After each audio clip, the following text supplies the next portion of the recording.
Okay, let's go ahead and get started. I'm Dean Eccles, Associate Director here at the Institute for Data Systems and Society. And I think mechanism design is one of these areas that connects the information and decision sciences with the social sciences, especially via economics. So it's really a pleasure to be having a talk in this area. Laura Doval is a professor of business at Columbia Business School.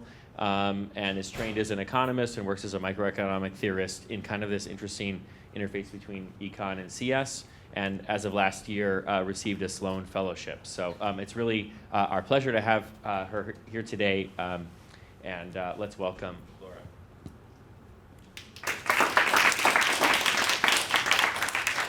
Well, thank you so much both for the invitation and the very nice introduction. It's really an honor to be here. This is joint work with Alex Mollin, and this is fairly new, and also something that I feel like you guys will have an upper hand on me when I talk about certain things. So I'm looking forward to the discussion during the presentation and also afterwards. So the three-liners on the paper is the following. We want to propose a framework for optimal mechanism design in settings that have two features. The first is we're going to think that the designer has some information that they can condition their mechanism on under commitment. So this is more like a warning for the economists in the room. So we're not going to be thinking about informed principle. But we're going to be thinking about privately informed players that are coming to the mechanism repeatedly over time. So one example maybe to keep in mind is online auctions for ads. So you could think that the platform knows better than the bidders the click-through rates, and this is information they use when they decide on the allocation. But usually we think that there is a pre-specified auction format, like we come every day and it's a first price auction with a reserve price rather than a dynamic mechanism. Now, basically what we want to think about is a setting where the mechanism is fixed vis-a-vis participants' behavior. People that have worked in CS on learning in auctions, this is sort of like the framework where people think about algorithms that will teach me how to better bid. But this is something that also shows up in a very old literature on regulation, thinking that a mechanism, like in mechanism design, we usually think about designing a mechanism for the very specific situation we're facing. But in a sense, institutions are there for a long time. They sort of have to survive the test of time. And the way we want to think about surviving the test of time is thinking about the learning opportunities that the mechanism will provide to the players. So we want to focus basically on what participants stand to learn about what the designer knows as they see their allocations, and how that shapes then what the designer can implement. So let me give you a very simple example that I'm going to come back to throughout the talk. So let's think that we have a buyer that wants to buy a good from a seller. The buyer can have either a low willingness to pay of a half or a high willingness to pay of one. And there's some demand state that can be either low or high. And what this means basically is that in the low demand state, the buyer is more likely to have the low valuation. And in the high state, the buyer is more likely to have the high value. Now, the seller is designing the terms of trade. So they can decide the probability or whether the buyer gets the good at Q equals 1, or whether the seller keeps the good, and the payment from the buyer to the seller. The buyer can always choose not to trade with the seller. And payouts are super simple. The buyer wants to maximize their probability of getting the good times their value minus the payments they make, and the seller wants to maximize the revenue that they get. So we're going to be thinking that the seller knows the demand state, the buyer knows her willingness to pay. But the buyer does not know the demand state, and the seller doesn't know the willingness to pay of the buyer. So without loss, you don't need to stare at the notation. Basically, we know that what Meyerson would tell us to do is for each demand state, for each value that the buyer can have, you're basically deciding whether you give the good to the buyer or not, and the payment that they have to make. Subject to the buyer wanting to participate in this rather than no trade, and the buyer willing to truthfully report their value rather than lie. But how do we evaluate those constraints? We are thinking of them on average over the demand state. So something that Meyerson taught us is that you don't want to give a player information that they don't have, because that might only make your incentive constraints worse. Now, in this particular example, the seller knows a random variable that is correlated with the buyer's type. So it stands to reason that the seller can use this to fully extract the surplus from the buyer. So one way in which the seller could do this is they could sell the good with probability 1 to the buyer and not charge anything in the low state and charge a price of 3/2 in the high state. I have a bottom for the algebra, but trust me that we did the algebra correctly. But basically, the way the mechanism, if we think about what the allocation looks like as a function of the buyer's value and the demand state, basically what we're saying is that when the demand state is low, the buyer gets the good for free. When the demand state is high, the buyer gets the good, pays a price of 3/2. Note that the buyer's report doesn't affect the mechanism, so we don't have to worry about incentive compatibility. And trust me that the buyer gets exactly 0 utility from participating. All right, so I'm going to copy that at the top of the next slide, so you don't have to memorize it. So now let's think of the buyer coming repeatedly to this mechanism. And we're going to think about the demand state being persistent. So the demand state realizes, and now the buyer is coming to the mechanism. Now, if the buyer sees nothing about what they get the first time around, they learn nothing about the demand state. And the mechanism, if you trusted me that before it was in the buyer's interest to at least not walk away, all those properties are maintained. On the other hand, if let's say that the buyer sees their allocation, so they see what outcome they got from the mechanism. In this case, by looking at the payments that I'm going to make, I learn whether the demand state is high or low. And therefore, if I have the misfortune of saying that I have to pay 3/2 for the first time around, then I know that from now on, the mechanism will give me the good at a price of 3/2, and I will just walk away, because I know that my utility from now on in the mechanism is negative. So basically, now we can say that just by looking at the information that I get from the mechanism, before the seller was always selling the good to the buyer, and now the incentives of this mechanism, when I learn the information, are we made them worse. So this is basically the setting that we want to analyze, and I'm going to come back to this example once I tell you how we address this problem. Now, this is where I break everyone's hearts. We're going to abstract from the dynamics of experimentation. So if I get time at the end, I'm going to come back to a fully dynamic model. But what we want to do in this paper is we're going to basically write down a static framework that describes what the players stand to learn from playing the mechanism and how this shapes what the designer can implement. So we're going to be thinking about how a mechanism generates information about the state of the world, how this information affects behavior, and therefore how it affects what the mechanism is going to implement. And the way we're going to do this is I'm going to show you how each mechanism, I can couple it with an information structure. And we are going, and this information structure is going to represent the information that the players have before playing the mechanism. And we're going to say that this information structure is calibrated. We're going to require that the information structure is calibrated, which will be for us a stand-in for saying that the information structure gives the players the information that they would have obtained by playing the mechanism repeatedly. Now, you'll see it will take me a couple of slides and an ugly formula to show you what this means formally.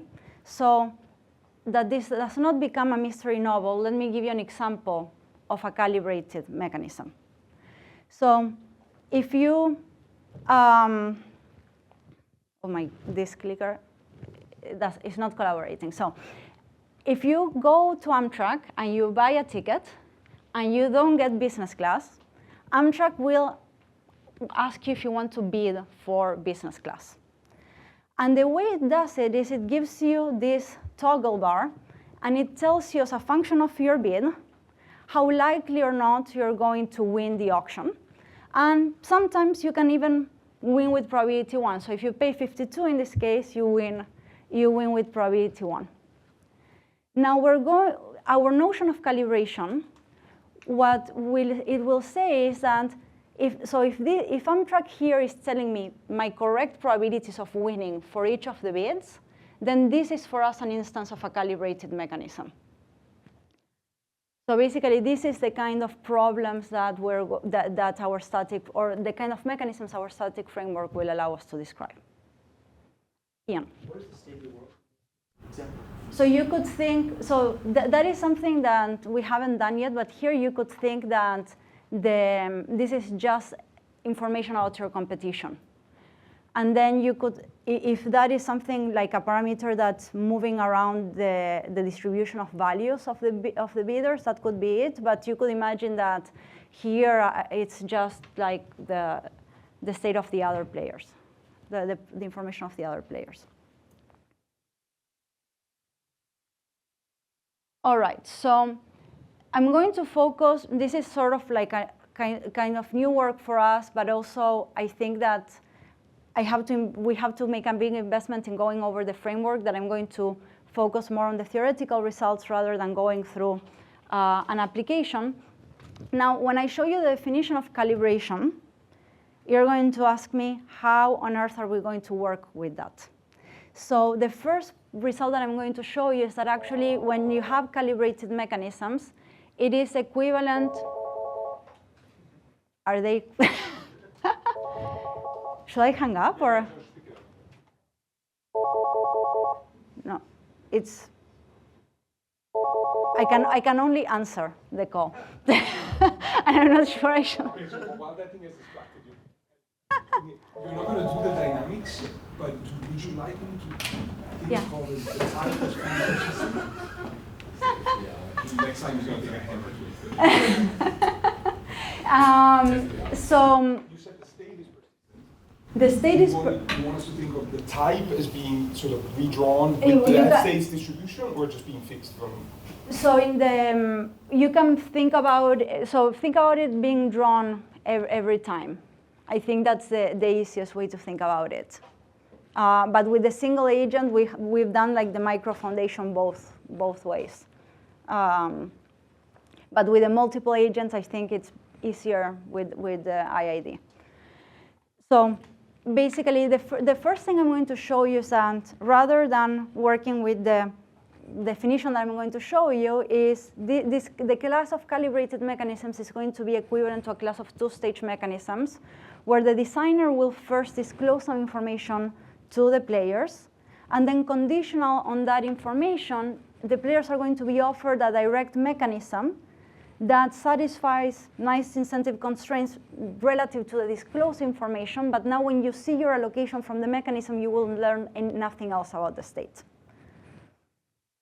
And basically for us, this representation will be a tool to solve problems, and I'm going to use this to give you the solution to the simple example that I showed before. Now, once you have this representation, I'm going to show you also that when the players don't care about the state of the world in terms of payoffs, but this might represent statistical information about the distribution of players' types, then I will give you a formal sense in which calibrated mechanisms are going to be simple. And basically the two-liner on that now is that the designer won't be able to exploit this additional information that they have on top of the players. And if I have time at the end, I might go through, like you could still ask the question of, well, what if the designer could do a dynamic mechanism that takes into account all the history of play, the reports, the allocation. What is the gap between these like repeated mechanisms and the fully dynamic mechanism design problem? And I'm going to show you a sense in which two-stage mechanisms are going to be the outcome of that. I'm going to skip the literature because the paper touches upon many things, but there's nothing that's like directly linked. But if after the talk there's something that you think I should know about, I would really appreciate it. So let me give you first the bones of the model, because that's only one slide. So we're going to be thinking about n players. I'm going to use I to label players. Each player will have some private information that's going to be represented by theta I. In the example, you can think this is the value of the players. And big theta is going to be the set of type profiles. We're going to have some allocation space, A, that's a product set. We're going to represent the information the designer has as a set of states. And now with these ingredients, I can describe what payoffs the players have. We're going to be thinking about a setting where player I cares about their own allocation, their own type, and the state of the world. I'm going to call mu0 the prior on the states of the world. And for each state of the world, there will be a distribution of types. And what we're going to assume is that conditional on the state, the types are independently distributed. Basically, if I learn the state, my own type tells me nothing else about the types of the others. OK, so our end goal is basically to tie each mechanism with the information that it will leak to the agents about the state of the world. For the first part, I'm going to not tie these two things together, to just focus on how we model information and how the information affects incentives. And once we have that, I'm going to close the loop. But basically something that you might already be anticipating, information for us is going to be an information structure. So we're going to be thinking about a designer that has access to omega, but not to theta. They have chosen a mechanism that determines the allocation. But before playing the mechanism, we're also going to give access to players to a signal about the state of the world. And after that, the timing is pretty standard. So we're going to draw the state from the prior. That determines also the signal that is drawn, because the signal is about the state of the world. That also determines the distribution from which we draw types. Then the agents will know their signals, and they will know their types, and then participate and report into the mechanism. So this slide is important because this will be like the first non-standard, the definition of the mechanism will be the first non-standard thing. So we're going to represent information structures using a representation by Green and Stokey. I think that people that work in statistics, they will also find this familiar. But basically, an information structure is going to be a set of labels and a mapping pi. And pi takes the state and a number between 0 and 1 and gives me a profile of signals. So when I say that player I only observes their own signal, I mean that when this signal profile is realized, we're only going to give to player I SI. And then this number in 0, 1 is some uniformly distributed random variable.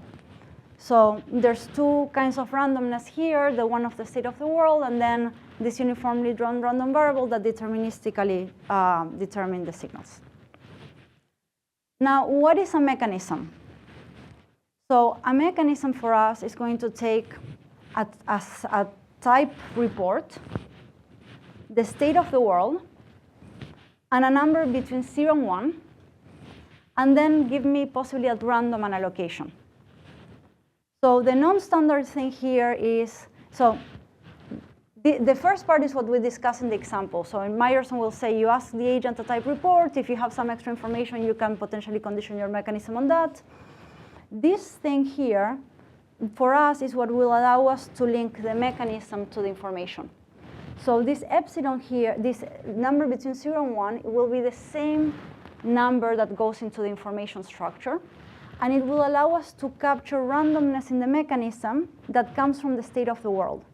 So correlation in the allocations of the agent that is coming because the designer is trying to use the state. And that has nothing to do with other reasons to make the allocation random, which could be like incentives. Yes? No. This A shows as a Cartesian product of A1 to AN. So can you capture like giving one item to one of the N agents? Yes. So basically the way you can always write it as a product set and then say, for instance, the mechanism has to satisfy a certain restriction. Like, for instance, if we were in a voting setting where we all have to get the same, you just put that as a restriction on the mechanism. Yes, so or on the mechanism asking it to just give all the agents the same. But you could also write that at most one person gets the good and things like this. But these are constraints on the psi. Yeah. How important is this 0-1 representation? And you could just have pi mapping from omega to delta s and then put s down here. Is there an important reason why you use I think it will become clearer when I show you the definition of calibration, but this will allow us to, so if you think about the single agent case, so you could think that, so the way to think about it is that the agent might be coming and putting in different messages in the mechanism. And this will allow me to capture the correlation across the messages. And I want to be able to repeat that. It's more difficult to, I think that we could write the one you have but in mind, but it's more difficult to handle in the slides. Now, one thing that many of you know that I'm sort of obsessed with the revelation principle, but I'm going to take it here as given. That we showed somewhere in the paper that it's without loss to ask for the agent's type reports and that this report will be truthful and also that the agents will participate. This is it's standard, but I'm not going to spend time on that. But now that we have all the notation, basically the way to think about this is we will have a mechanism and we will have this information structure. We're going to draw the state and the epsilon, and that will determine the signals. We're going to draw the types, and each player will observe their own type and their own signal. And with this, they decide to participate and what to report into the mechanism. And then the mechanism does what it's supposed to do. So this is the last thing before I show you the definition of calibration. One thing that is important here, and it's non-standard, is that when the players are making their decisions, they know their type, but they also get this signal. So if you think about this as I'm coming to the mechanism repeatedly and learning, well, eventually I will come to the mechanism in the long run endowed with some information. And that's what the S is representing. But that means that I'm using these two pieces of information when I'm deciding what to do in the mechanism. So when we're thinking about incentive compatibility and participation, we're doing this for each theta and S. So the more informative the signal is about the state of the world, then the more stringent are playerized incentive constraints. All right. So let me tie that loop. So we want to treat the information structure as a shorthand for what the players learn by repeatedly playing the mechanism. So we're going to have our signal structure use a certain language. And what this is saying, so a signal for us will be a mapping from reports to allocations, that possibly random, that you will get. So this is like the Amtrak example. For different bids that you submit, what is the probability that you win the auction? So when taken literally, what the signals are revealing is the possibly randomized allocation that I get for different messages. So now the ugly formula that I have to show you now is, well, I need to ensure that I can take these signals literally. So to be taken literally, it must be that if I get little si star, and I ask myself, what is the probability that I get AI when I report theta I prime, that this is exactly what I will get in the mechanism when I see that signal. Right? So now, I hope you forgive me for the next 4 lines in the slide. So I need to basically show you how you check this. So let's fix a state and an epsilon such that if I'm player I get little si star. So my probability of getting allocation AI if I report theta I prime, that is determined both by the mechanism and the strategies of the others in the mechanism. So if I fix a type report of the others, let's forget about this sum here. If I fix the type report for the others, in the state that I drew and the epsilon draw, if I report theta I prime, this is the probability that I get AI and the others get A minus I, but I only want to check my probability of AI. But I don't know the reports. I went too far away. I don't know the reports of the others. They are sort of like a random variable to me. So in order to get my probability on average of getting AI when I'm facing the mechanism and I report theta I prime, basically I also need to understand that players are, in this case, truthfully reporting, and then conditional on the state, this is their distribution. And then we're done. So basically, we're going to say that the information structure is calibrated if whenever the signal structure tells me that this is the probability that I get AI if I report theta I prime for all my different allocations and my different type reports, that if I had checked the mechanism, this is exactly what I will be getting from playing the mechanism. So this is basically the ugly math version of the Amtrak example. Epsilon be drawn at random there. Is it for fixed omega? For fixed omega and epsilon. So I'm checking. It's for fixed omega and epsilon. So in a sense, you're seeing you're checking the signal distribution state by state. But so you might not. It could be that for several omega and epsilon, I'm getting the same SI star. Yeah. So SI star must be a function of omega and epsilon as well. Or otherwise you have a dependency on omega and epsilon on the right-hand side, but not on the left-hand side. Because this has to hold for each omega and epsilon such that the mechanism will tell me that this is my probability of getting that allocation if I submit that message. Wait, so you're saying that this is true for all omega and epsilon? For all omega and epsilons, such that the mechanism will tell me this is your allocation probabilities, I need to, this equality has to hold.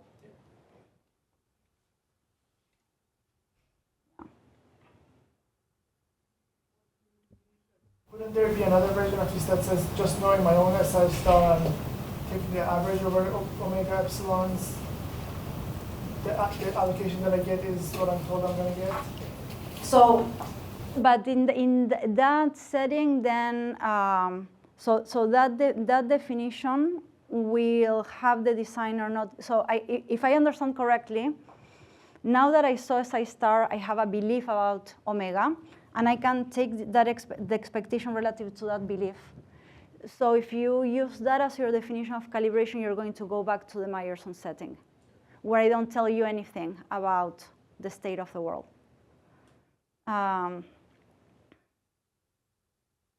Okay, so I'm going, you don't have to, oh, yes, Theo. Have written this differently by not having the epsilon as a way to express the, by using a conditional expectation condition on SI star.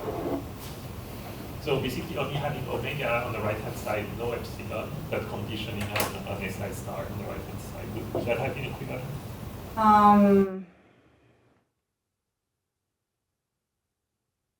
Maybe, but I'm not that quick on my feet to, to check this. But what this is allowing us to do is sort of capture like correlation across the different messages that you submit. But I think you might be right, but I just don't want to like die on that hill. So I will click. You don't need to memorize that. That's going to be in the next slide as well. But basically if this clicker allows me, so basically this is our definition of calibration. You give me an incentive compatible mechanism relative to the information structure with the like randomized menu signals.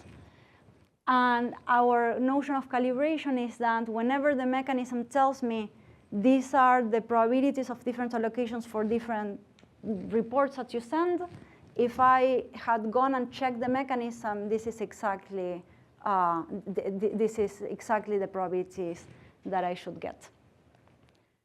So going to Alessandro's question, one dynamic story you could have for this is you draw the state and the epsilon at the beginning, and we come to the mechanism every time. Right? And basically what we're saying is that we're not thinking of a setting where the player learns from their payoffs. They are learning from their allocations in the mechanism. And then the player, what they get to learn is the frequency with which they get different allocations as the function of the reports. And as we said before, here the frequencies are determined both by the mechanisms and the strategies of the others. Right. And calibration basically says that the information structure faithfully represents the learned information by the agent. I think I should stand here so that I click better. So the problem that we want to put the designer through is to choose a mechanism when the player faces a calibrated information structure. So the challenge is that a calibrated information structure, the only way that it doesn't reveal information about the state and therefore doesn't refine the constraints of the agents, is that it doesn't use information about the state when determining the allocation. So the calibration constraint will impose a constraint on the designer, because the more the designer conditions the mechanism on the state, the more the agent stands to learn, and therefore the more incentives the constraints the designer faces. All right, so I think everyone will agree that maybe we can go back to the example and see how this works. So this is the example that I showed you before. The V is the theta, but I thought that for the first couple of slides, putting a theta was going to be kind of horrible, and this is our omega. So we have this buyer that has two values, a half or one. There's two demand states, low or high. And remember that in the low state, it's more likely that the buyer's value is a half. In the high state, it's more likely that the buyer's value is 1. So, and the seller is designing the terms of trade. Now, in this example, we had this optimal mechanism, optimal in the Meyerson sense, that fully extracts surplus from the agent. And what I told you is, well, I told you this dynamic story that once the agent sees 3 halves, they're going to walk away from the mechanism. How does this look like in the reduced form static setting that we're thinking about? So we're thinking that this mechanism is coupled with this information structure. So there's no menu here, because I told you that this allocation doesn't depend on the report. So either the demand state is low and you're going to be given the good for free, or the demand state is high and you're going to be given the good, but you're going to have to make a payment of 3 halves. So in the static setting that we're thinking about is that when the buyer gets this signal, that they're going to have to pay 3 halves to get the good, they're going to, their participation constraint won't hold at that signal. So that's why I was emphasizing that participation incentives are for each type and each signal that they might get. So let me give you an example of a calibrated mechanism that turns out to be the optimal in this setting, but we still don't know how to argue that it's optimal. So this is a mechanism that it's kind of easy. In the low state, it posts a price of a half. And then both types of the buyer buy the good. In the high state, it posts a price of 1. So then in the high state, the low value buyer doesn't buy the good, and the high value buyer buys the good and pays 1. What is the calibrated information structure that comes with this mechanism? Is one where when the state is low, there's no menu. I just get the good and pay half. In the high demand state, there is a menu. I can choose not to trade or to trade at a price of 1. And now this signal also reveals the state, but condition on revealing the state, either both of them want to buy at a price of a half, or the low valuation buyer will pick this and the high valuation buyer will pick this menu. Now, I haven't told you why this is the optimal mechanism, but if you believe me that this is the optimal mechanism, note that now the designer doesn't get to extract full surplus. So even though the designer knows something that's correlated with the buyer's type, the calibration constraint is acting a little bit similar to withdrawal rights in auctions. So you are going to have accumulated enough information about how the mechanism works that the designer cannot use this information to extract your surplus.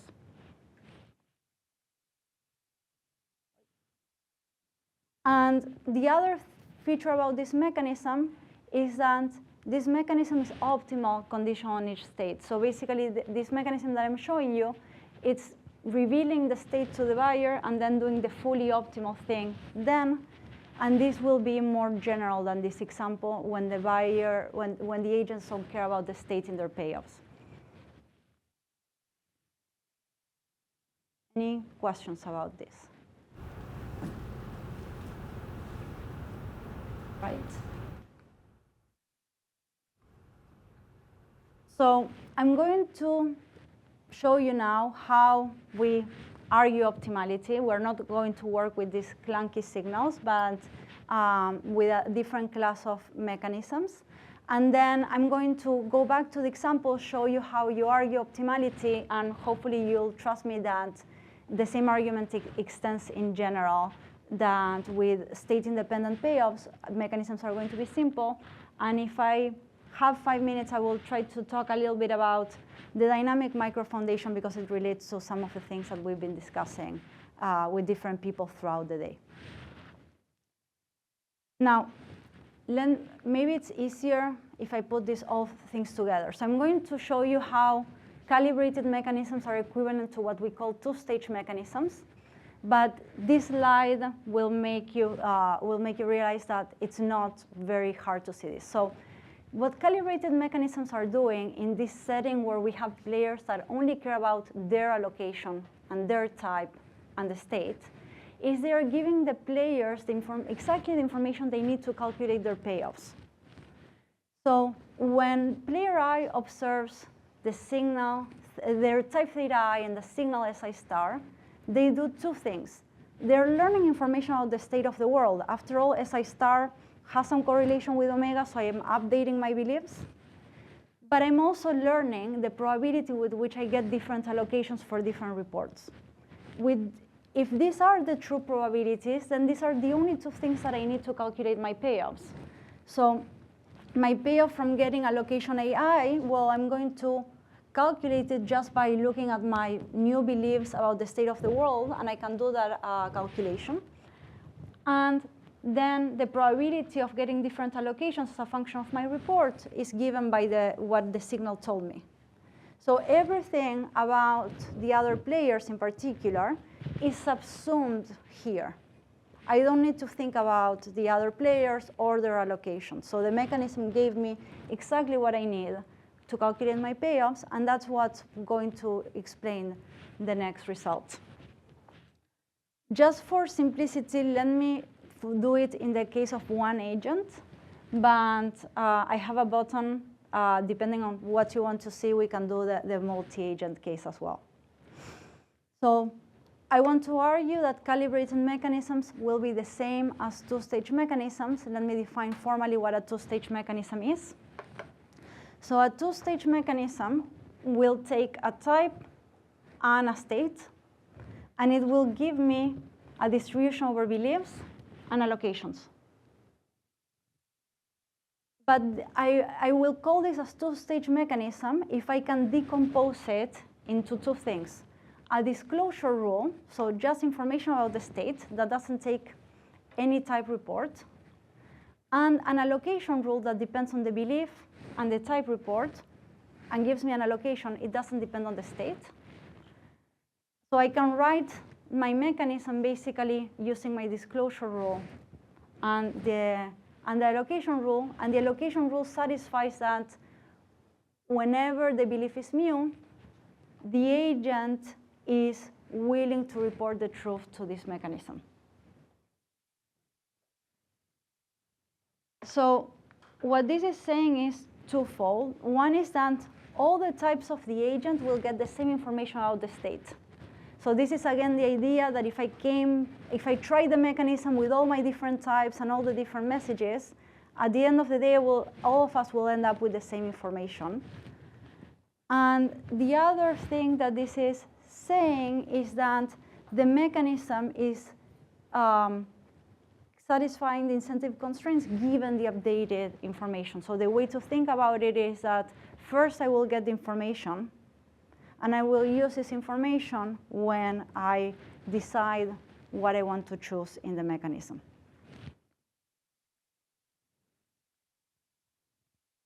So let me explain two things here, because one part is more natural than the other. So if I wanted to calculate according to the mechanism conditional on my type being theta and the state of the world being omega, what is the probability that I get belief mu and I get allocation A?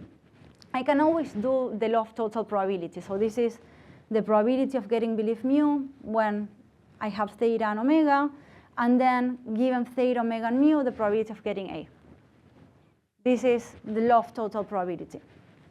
Now, because beliefs, these are the true beliefs of the correct beliefs of the agent given the disclosure, it is always the case that this doesn't depend on the state of the world, because beliefs are a sufficient statistic.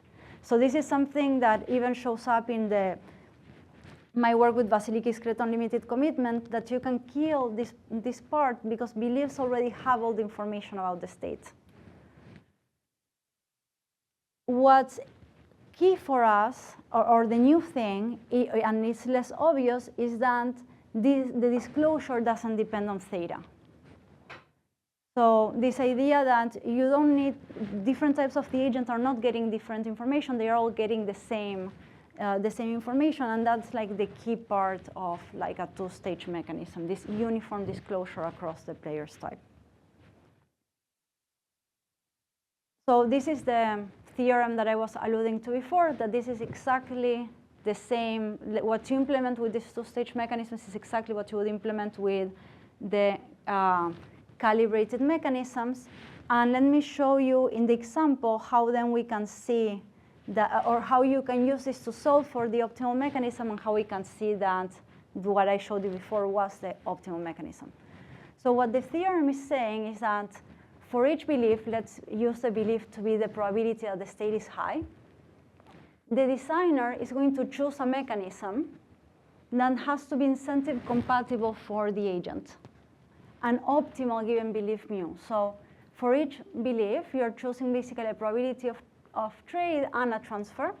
And the designer, given that belief, is designing, is maximizing the revenue. So when the state is high, which occurs with probability mu, the high valuation buyer has more probability, and when the state is low, the high valuation buyer has less probability. And then we have, this has to be optimal for the agent to tell the truth and participate. Here, the agent doesn't care about the state of the world, so those constraints don't even have the mu. is the standard incentive compatibility constraints. This is not going to be surprising at all that depending on whether the mu is high or low, either the designer will just serve the high valuation buyer or serve both. So the solution to this problem in this case is very simple. If mu is very low, you serve both types at the price of a half. And if mu is very high, so the high valuation buyer is very likely you're going to sell the high willingness to pay buyer at a price of 1. So for each belief, you're getting a value for the designer, either a half when you're setting to both types of the buyer, or this funky combination of 2/3 and 1/3 because you're only selling to the high type at a price of 1. So you can plot that function. That's the revenue for the designer for each belief that they induce, and you can read from the concavification of this function the disclosure that the designer wants to do. And in this case, the value function is convex, so we know that you reveal the state. So this result gives you like an information design formulation of the designer's problem. The advantage of it is that you can start reading, for instance, restrictions on the number of menus that the designer will use. You might be concerned, especially in this audience, about how computationally tractable this is. And this is something that Alex was very worried for a long time. And so he showed that you can actually write a linear programming version of this problem. It's nice to have good co-authors. So, but basically, if you're worried about like how am I going to put this in the computer, you can actually write this still as a linear program, even though it doesn't look like one. Yes, Nima. For the single agent case? Yeah, no, for the single agent, we have the linear programming result. We have to think about the multiple agents. Yeah. The fact that this was convex is because of the binary, or like, is it true for any distribution? Yeah, so why are we getting that full disclosure is optimal? So this is the sense when I said that calibration forces the designer to use quote-unquote simple mechanisms. So with state-independent players payoffs, so the beliefs about the state don't enter the incentive constraints. So the beliefs are only entering the designer's objective function. And you have a linear function in beliefs, and you're maximizing it always against the same set of constraints. That's going to give you convexity. And that means that the designer, subject to the calibration constraint, they can never do better than just telling the players the state and condition on the state doing the optimal direct mechanism. But in particular, that means that in settings where the only thing, when you know statistical information, you could potentially extract full surplus, this constraint is going to undo that.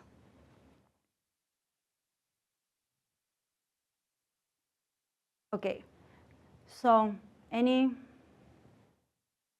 questions?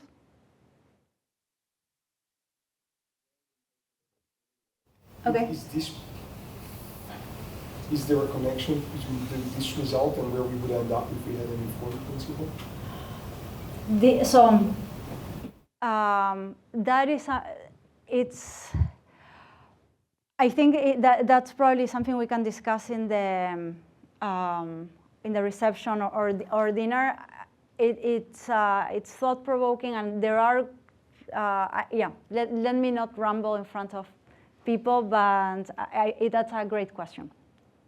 So let me do 2 informal slides and wrap up, which is, I think that I've alluded to this enough that if I told you that that this should be kind of intuitively obvious, that if we have infinitely patient players that are facing the same mechanism over time, what we're doing is representing the long-run outcomes of this process. But especially if, as economic theorists, you might wonder, well, why are you forcing the designer to offer the same mechanism every time? I do think that that's how many settings look like, but you could still think about what are the limits that we're imposing on the designer, and in particular, what would happen if we allow the designer to adapt future allocations to the state, plus all the reports you're making to the mechanism, plus all your past allocations. So the question that we are looking at is what long-run outcome distributions can you implement with dynamic mechanisms if you have infinitely patient players? And we know the only result that we have now formally about this is with a single agent drawn IID over time independently of omega. But this already, I think, teaches you a little bit about what are the limits of the exercise. Now, what do I mean by a long-run outcome distribution? You could think that the mechanism coupled with the distribution of players' types and the states, plus whatever the agent does in the mechanism, will allow me to calculate the proportion of times that I spend I shouldn't call it a state, but in a tuple where omega is a state, mu is the belief, theta is the type of the agent, and they get allocation A. So when we're thinking about the long-run outcome distribution, we're thinking about the frequencies of these objects in the mechanism. And it turns out that the answer to that question is kind of simple. So if you give me a distribution that is induced by a dynamic mechanism, in the single agent case, you're going to get that this long-run outcome distribution sort of decomposes like a two-stage mechanism. So you will still get that in the long run, the beliefs that the players will hold are going to be independent of their types. But the mechanism, instead of being incentive compatible in the Myersonian sense that you don't benefit from reporting types that are not your type, they are going to be, the deviations that you're going to have are different. Or the deviations the mechanism has to be immune to are different. And these are called, people have called these deviations undetectable, and it relates to our conversation today. So the shape of the mechanism, which we find quite surprising, continues to be the same. But what happens is that in a dynamic mechanism, the principal can potentially compare the reports that the agent is making against the distribution of types. So if you're lying in a way that you're not respecting the type distribution, the designer could press a red button and say, I'm not playing with you anymore because I know you're doing something weird. But any sequence of reports that matches the type distribution, well, the designer cannot statistically distinguish that from the truth. So the allocation in the long run will be immune, has to be immune from these deviations that I cannot statistically differentiate from the truth. And it turns out that in cases where there are transfers, this immunity will be equivalent to the standard notion of incentive compatibility, but in other settings, this is not. But this is, for now, what we know about this problem. Somehow managed to be on time. So basically, again, just to wrap up, we want to focus on these settings where the designer has information and the players stand to learn this information by coming repeatedly to the mechanism. So think of an institution that will be there for a long time. And we want to basically understand the consequences for what the designer gets to implement of players learning from their outcomes about the information that the designer has. And we formulate this reduced form problem of calibrated mechanism design, where the designer chooses a mechanism with incentive constraints that are endogenous to the information the mechanism leaks. And what we discussed today is that even though this definition can be a bit painful, you can, in a sense, in practice, use these two-stage mechanisms when you're solving the problem. And I tried to argue very briefly that these two-stage mechanisms also show up as the long-run outcomes of dynamic mechanisms, and that calibration gives you a reason why you might see simple mechanisms when you have state-independent payoffs. We actually have results on more general conditions on payoffs under which you still reveal the state under calibration. And I haven't, but you can create example. You shouldn't leave the talk thinking that calibration will always lead to full revelation of information. You can construct instances of the problem where there is still scope to obfuscate. And with that, thank you for your attention and your questions.